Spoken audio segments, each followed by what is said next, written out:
17 வயசு. ரொம்ப கஷ்டப்பட்டு என் ஃப்ரெண்ட்ஸ்கிட்ட வந்து 3 சரோஜாதேவி புக், செக்ஸ் புக் வாங்கிட்டு வந்தேன். அதை வந்து ஒழிச்சு வச்சு கிட்டத்தட்ட 1 மாதம் எங்கள் அம்மா என் வீட்டை விட்டு வெளியே போகிறதுக்கு வெயிட் பண்ணிகிட்டே இருக்கேன்.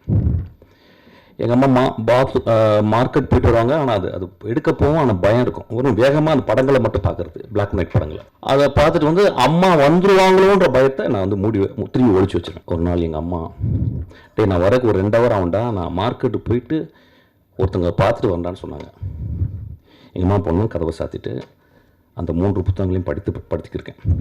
செக்ஸ் புக் படிக்கிறேன். 17 வயசு பையனுடைய கேள்வி, 17 வயசு பையனுடைய காமம், 17 வயசு பையனுடைய வாழ்க்கையை புரிந்து கொள்ள வேண்டும் என்று வருது. அப்போ படிச்சுக்கிட்டே இருக்கும்போது யாரோ கதவை தட்டிட்டாங்க. நான் யாருன்னு கேட்டேன். எங்கள் அம்மா. என்னென்னா, பர்ஸில் இருந்து காசு எடுத்து போக மறந்துட்டேன். நான் உடனே அந்த புத்தகம் என்ன பண்ணுன்னு தெரில. எங்கள் வீடு பெரிய வீடு, ரொம்ப வறுமையான வீடு, சின்ன வீடு, ஒரு ரூம் தான். அப்போ ஒரு டேபிள் இருந்துச்சு. டேபிள் மேலே ஒரு டயனாரா டிவி இருந்துச்சு. அந்த டேபிளுக்கு அந்த பக்கம் கேப்பில் அந்த 3 புத்தகங்களை போட்டு விட்டேன். உடம்பெல்லாம் வேர்த்துருச்சு. எங்கள் அம்மா திறந்து பார்த்து, என்னடாச்சு?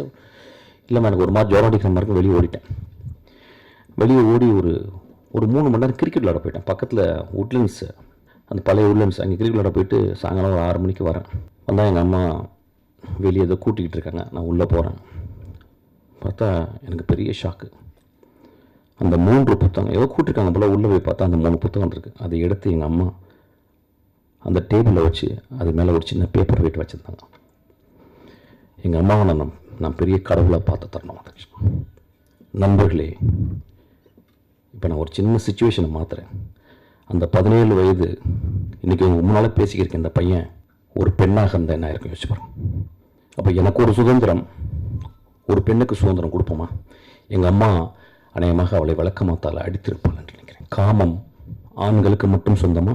ஏன் கடவுள் ஆண்களுக்கு குழந்தை பிறக்கக்கூடிய தகுதியை கொடுக்காமல் 10 மாதம் சுமக்கும் கற்பையை பெண்களுக்கு கொடுத்துருக்கான்? நம்மளோட ஒரு படகு மேலே தான் அவங்க.